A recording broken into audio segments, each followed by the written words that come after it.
الحمد لله نحمده ونستعينه ونستغفره ونؤمن به ونتوكل عليه ونعوذ بالله من شرور أنفسنا ومن سيئات أعمالنا من يهده الله فلا مضل له ومن يضلله فلا هادي له ونشهد أن لا إله إلا الله وحده لا شريك له ونشهد أن سيدنا ومولانا محمدا عبده ورسوله صلى الله تعالى عليه وعلى آله وأصحابه وأزواجه وذرياته وأهل بيته وبارك وسلم تسليما كثيرا كثيرا. أما بعد فأعوذ بالله من الشيطان الرجيم. بسم الله الرحمن الرحيم. إنما يخشى الله من عباده العلماء. صدق الله العظيم. بزرگان محترم، دانشوران قوم، علماء گرامی قدر، باہر سے آئے ہوئے مہمانان کرام، پردہ نشی خواتین، میری ماں اور بہنوں،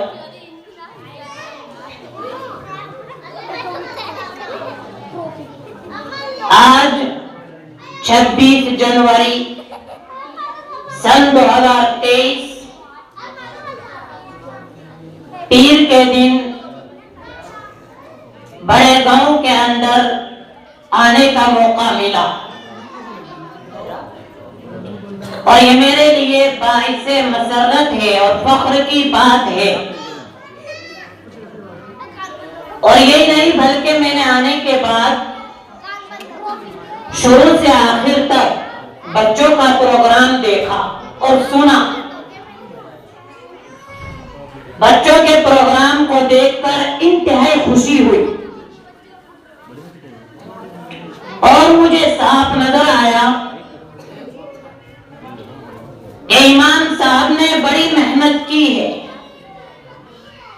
اور میں نے نہیں بلکہ آپ نے خود اپنی آنکھوں سے دیکھا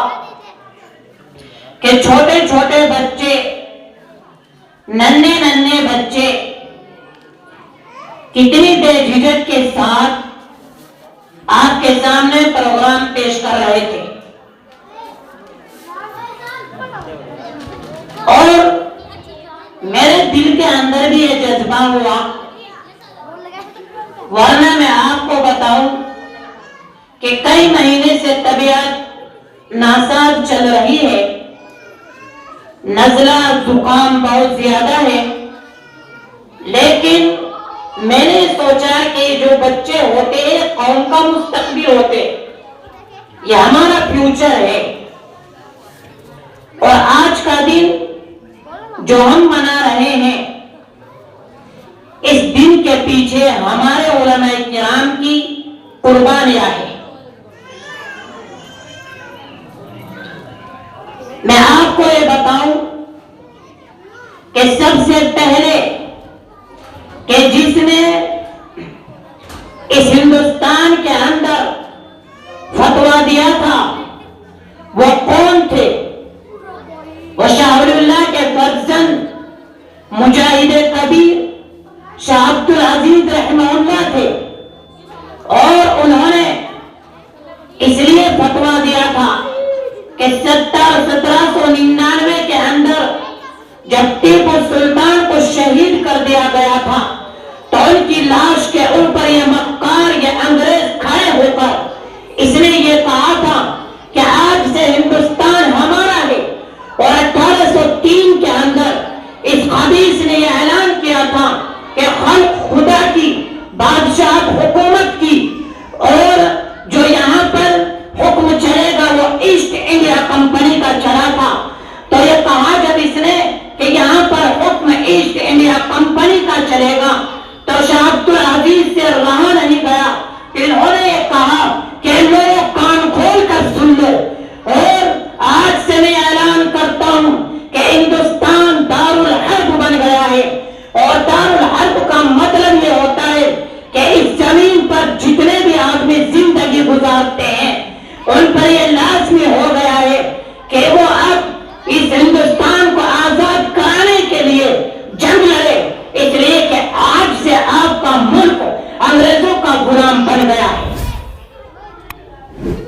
اعلان کرنا تھا، انگریز تین ملا اٹھا اور اس سے رہا نہیں گیا، اور اس نے میرے بزرگ کو معلوم ہے کہ کیا کیا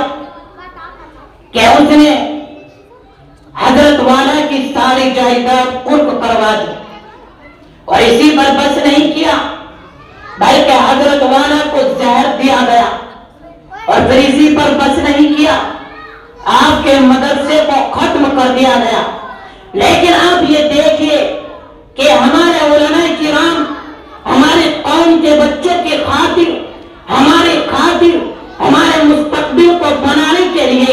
ہمارے فیوچر کو سدھارنے کے لیے انہوں نے اسی پر بس نہیں کیا۔ حضرت والا نے یہ نہیں کہا کہ انگریز دیکھو میں اپنا فتویٰ واپس لیتا ہوں، بلکہ یہ کہا کہ نہیں فتویٰ واپس نہیں لیا جائے گا، اور اسی پر بس نہیں کیا بلکہ جب آپ کے سینے پر، جب آپ کے بدن پر سفید دانے نکل گئے اس وجہ سے کہ آپ کو زہر دیا گیا تھا، آپ نے اپنے دو شاگرد تیار کیے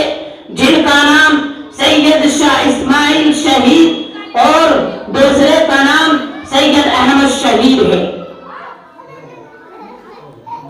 شاہ عبدالعزیز رحمہ اللہ کی یہ محنت اس وقت تھی میرے بزرگوں کہ جب اس ہندوستان کے اندر کسی پارٹی کا وجود نہیں تھا، یہ صرف ایک مسلمانوں کی کوشش تھی۔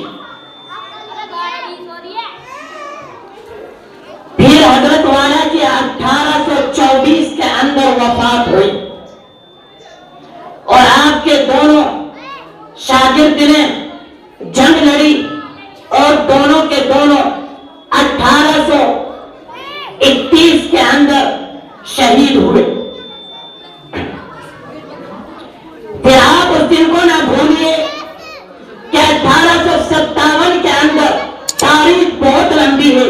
لیکن وقت کے نہ ہونے کی وجہ سے تھوڑی میں آپ کے سامنے سمیٹ کر چل رہا ہوں۔ 1857 کے اندر مراد آباد، میرٹھ اور یہیں پر نہیں بلکہ دلی کے اندر، غازی آباد کے اندر ایک آگ پھیل رہی تھی، اور 1857 کے اندر جو جنگ لڑی گئی جس کے اندر مولانا قاسم نانوتوی نور اللہ مرقدہ، مولانا عبدالرشید گنگوہی نور اللہ مرقدہ، اور جس کے اندر مولانا امداد اللہ مہاجر مکی، یہ لوگ شریک تھے، وہ الگ بات ہے کہ شکست ہوئی، لیکن اس 1857 کے اندر جب یہاں پر یہ حال ہو گیا کہ کوئی جنگ لڑنے والا نہیں چھوڑا، اور ہماری مائیں اور ہماری بہنیں جو بالکل اپنے شوہروں کو کھو چکی تھی اور اپنے بچوں کو جنگ کے اندر کھو چکی تھی، اس انگریز نے اعلان کیا کہ دیکھو ہمیں بچے دو، ہم آپ کے بچوں کو پڑھائیں گے، لکھائیں گے، مفت تعلیم دیں گے۔ تو لیکن مولانا قاسم نانوتوی جو معافی ہوئی تھی اور جو جیل سے آئے تھے ان سے رہا نہ گیا، انہوں نے 1866 کے اندر دارالعلوم دیوبند کی بنیاد ڈالی۔ دارالعلوم کی بنیاد 1866 عیسوی کے اندر جو پڑی، اور ان کے پہلے شاگرد شیخ الہند مولانا محمود الحسن رحمہ اللہ تھے۔ مولانا قاسم نانوتوی نے اعلان کیا کہ لوگوں دیکھو آپ اپنے بچے ہمیں دو، ہم ان کو پڑھائیں گے، ہم ان کو لکھائیں گے، مفت تعلیم دیں گے۔ میرے بزرگوں جو بات یاد رکھنے کی ہے وہ یہ ہے کہ 1866 کے اندر حالات کیا تھے غور تو کیجئے، اور ان حالات میں دارالعلوم دیوبند کی بنیاد رکھنا کوئی آسان بات نہیں تھی۔ دارالعلوم دیوبند کی بنیاد رکھی گئی، اور دارالعلوم دیوبند کی جو بنیاد رکھی گئی اس کا ثمرہ اور اس کا پھل آج ہماری آنکھوں کے سامنے ہے۔ ہمارے بچوں کو معلوم نہیں کہ ہماری تاریخ کیا ہے، ہمارے بچوں کو معلوم نہیں کہ ہمارے علماء کرام نے کیا کیا قربانیاں اس ہندوستان کی خاطر دی ہے، ہمارے بچوں کو معلوم نہیں ہم پڑھ رہے ہیں وہ تاریخ کیا ہے؟ اور یہ سوچنے کی بات ہے کہ جو قوم اپنی تاریخ کو یاد نہیں رکھتی وہ قوم کبھی ترقی نہیں کر سکتی۔ اس لیے آج ضرورت ہے اس بات کی کہ ہم اپنی تاریخ کو یاد کریں اور ہم تاریخ کی کتابوں کا مطالعہ کریں کہ ہمارے علماء کرام نے اس ہندوستان کو آزاد کرانے کی خاطر کیا کیا قربانیاں دی ہے۔ میرے بزرگوں،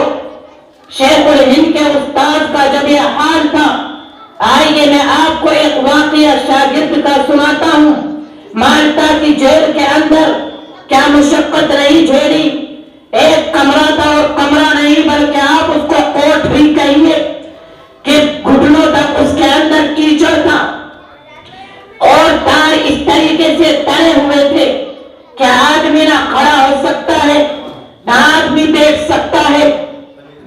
اور جو کھانے کو دیا جاتا تھا وہ تو آپ چھوڑ دیجئے، اس لیے کہ اگر میں ساری کی سارے وہ واقعات آپ کو بیان کرنے پر آ جاؤں تو آپ خود آپ کے آنکھوں کے اندر آنسو آ جائیں گے۔ شیخ الہند پورے 3 سال 7 مہینے بالاکوٹ مالٹا کی جیل میں گرفتار رہے، اور جب وہاں سے چھوٹے تو ایک آدمی جن کا نام سرمیر بخش تھا، اور یہ لقب ان کو کسی اور نے نہیں بلکہ انگریز نے یہ لقب دیا تھا۔ سرمیر بخش نے یہ کہا کہ حضرت والا آپ بوڑھے ہو چکے ہیں، آپ بزرگ ہو چکے ہیں، آپ ایک کام کر لیجئے کہ آپ اب بیٹھ جائیے اور آرام فرمائیے۔ لیکن شیخ الہند کا جو جواب تھا وہ سننے کے قابل ہے۔ شیخ الہند کا جواب یہ تھا کہ دیکھو، وہ الگ بات ہے کہ میں بوڑھا ہو گیا ہوں، وہ الگ بات ہے کہ میں کمزور ہو گیا ہوں، لیکن میرے اندر جو انگریز کے خلاف آج بھی نفرت ہے وہ کم نہیں ہوئی ہے، اور میں اپنے شاگردوں سے یہ کہوں گا کہ اگر میں بوڑھا بھی ہو گیا، ایک چارپائی لے کر مجھ کو اس پر بٹھائیے اور گاؤں در گاؤں چکر لگائیے، اور میں لوگوں سے کہوں گا کہ لوگوں، اس انگریز کی نوکری کرنا حرام، اس کی غلامی کرنا حرام ہے۔ میرے بزرگوں یہ کون کہہ رہے تھے؟ کہ شیخ الہند نور اللہ مرقدہ کہہ رہے ہیں، اور آپ ان کی اسی بات سے اندازہ لگا سکتے ہیں کہ ان کے اندر انگریز کے خلاف کتنی نفرت ہوگی۔ تبھی جب یہاں پر بیٹھا ہوا تھا میرے دل کے اندر یہی بات آ رہی تھی، اور میں جب بچوں کے پروگرام کو دیکھ رہا تھا تو میرے اندر یہ بات آ رہی ہوگی، اور یہ آ رہی تھی کہ اے میرے بزرگوں، اے میری نوجوان قوم، آپ نے غور کیا کہ بچے کتنی محنت کے ساتھ اور کیسے ننھے ننھے بچے ہمارے سامنے پروگرام پیش کر رہے ہیں، اور یہ محنت امام صاحب کی محنت ہے، اور ایسا نہیں کہ یہ محنت فراموش ہو جائے گی، یہ محنت انشاءاللہ رنگ لائے گی۔ یہ چھوٹے چھوٹے بچے جب بڑے ہو گئے اور جب حالات ان کے سامنے اگر ایسے بنے کہ اگر ان کو اپنی جان دینی پڑی تو ہمیں امید ہے کہ ہمارے بچے جس طریقے سے ہمارے علماء کرام نے پانی کے بندوں کو خوشی خوشی چوما ہے، یہ بچے بھی اس ملک کی خاطر قربانیاں پیش کریں گے۔ اور یہ وہ بچے ہیں کہ جن کی ہم اور آپ دیکھ کر یہ سوچتے ہیں کہ کوئی تعلیم نہیں ہے، جبکہ ہم بھولے ہوئے کہ اصل تعلیم یہی ہے۔ کیا آپ نے کبھی غور کیا کہ پہلے علماء کرام پیدا ہوتے تھے، ان کی والدہ کا حال کیسا رہتا ہوگا، ان کے والدین کتنے نیک ہوتے ہوں گے، اور کہ جن کی اولاد کتنی نیک تھی. ہمارا حال تو چھوڑیے، ہمارا حال تو یہ ہے کہ ہم جہاں پر بیٹھ جاتے ہیں تو بیٹھے رہتے ہیں، نہ نماز کی فکر ہے اور نہ کسی اور چیز کی پرواہ ہے. اور میری یہاں پر موجود ماں اور بہنیں بھی ہے، میں ان کو بھی بتا دوں کہ دیکھو،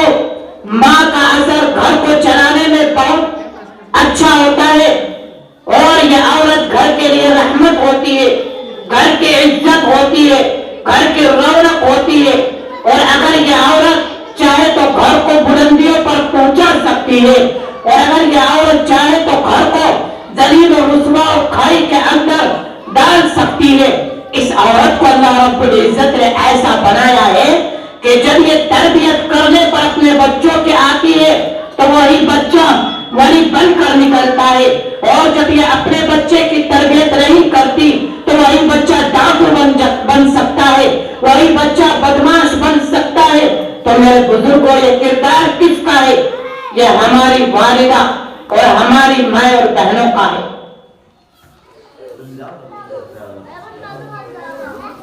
آج ہم جس دور کو اور جس اختیار کو، جس فیشن کو ہم ترقی سمجھتے ہیں، ہم یہ سمجھتے ہیں کہ آج جو زندگی گزار رہے ہیں یہ ترقی کی زندگی ہے. خدا کی قسم یہ ذلت کی زندگی ہے. آج ہم مارکیٹ میں گھومنے کو، بازاروں میں گھومنے کو، سڑکوں پر گھومنے کو ترقی سمجھتے ہیں، جس کے بارے میں قرآن کریم صاف طور پر یہ کہتا ہے وَقَرْنَ فِي بُيُوتِكُنَّ وَلَا تَبَرَّجْنَ تَبَرُّجَ الْجَاهِلِيَّةِ. اور آپ یہ سمجھیے کہ قرآن کریم یہ نہیں کہہ رہا کہ آپ گھروں کے اندر قید ہو جائیے، جس کو کچھ لوگ یہ کہتے ہیں کہ شریعت کے اندر، دین کے اندر بڑی تنگی ہے، آزادی کو چھینا گیا ہے. میرے بزرگوں، ایسا نہیں. شریعت نے ہماری ماں کو، ہماری بہنوں کو عزت دی ہے اور سربلندی کے ساتھ جینے کا حق دیا ہے. آپ یہ بتائیے کہ جو لوگ اور ان کی عورتیں آج کھلم کھلا گھوم رہی ہے، اور وہ یورپ کی عورتیں جن کو ہم یہ سمجھتے ہیں کہ وہ عزت کے ساتھ جی رہی ہے، خدا کی قسم جب آپ ان سے ملیں گے تو وہ بہت پریشان ہیں، اور ان کو معلوم ہے، اور ان کے یہاں پر ماں کی کوئی قدر نہیں، باپ کی کوئی قدر نہیں. اور حال تو یہ ہے کہ جب وہ بوڑھے ہو جاتے ہیں تو ان کو الگ کر دیا جاتا ہے. لیکن ہمارا نظریہ بھی کچھ اس طریقے سے ہی بنتا چلا جا رہا ہے، اور ہم سمجھ ہی نہیں رہے کہ ہم جو زندگی گزار رہے ہیں وہ کس طریقے کی زندگی ہے. میں اپنی اگر ماں اور بہنوں سے پوچھوں کہ آپ یہ بتائیے کہ جو ہم بنا سنگار کر کے، کریم پاؤڈر لگا کر، اور جو ہم فیشن کے لباس پہن کر شادی اور بیاہ میں جاتے ہیں، تو اس سے میری پیاری بچیوں اور میری اور بہنوں، یہ بتاؤ اس سے کیا ملتا ہے؟ آپ یہ بتائیے کہ اگر کسی سماج کے اندر یہ معلوم ہو جائے کہ ہماری یہ بیوی یا ہماری یہ بیٹی جس کے اندر کچھ کمی ہے اور اخلاق کے اندر کچھ کمی ہے، تو آپ یہ بتائیے کہ کیا کوئی شوہر یہ پسند کر سکتا ہے کہ وہ میری بیوی بنے اور اس بیوی کی زندگی پر کوئی داغ آئے؟ ایسا بتائیے کہ کون سا شوہر ہے. اگر ایسا شوہر کوئی مل جائے تو آپ ڈھونڈ کر بتا دیجئے. ہر شوہر کی خواہش یہ رہتی ہے کہ بیوی ایسی ہو کہ جو میری زندگی میں رحمت بن کر آئے، بیوی ایسی نہ ہو کہ جو میری زندگی میں زحمت بن کر نہ آئے. لیکن میرے نوجوانوں، ہم نے اپنی بیویوں کو کس طریقے پر لے کر چل رہے ہیں؟ کبھی سوچا کہ حضرت فاطمہ کی زندگی کیا تھی؟ کبھی سوچا کہ حضرت عائشہ کی زندگی کیا تھی؟ کبھی سوچا کہ حضرت خدیجہ کی زندگی کیا تھی؟ کبھی سوچا کہ رقیہ کی زندگی کیا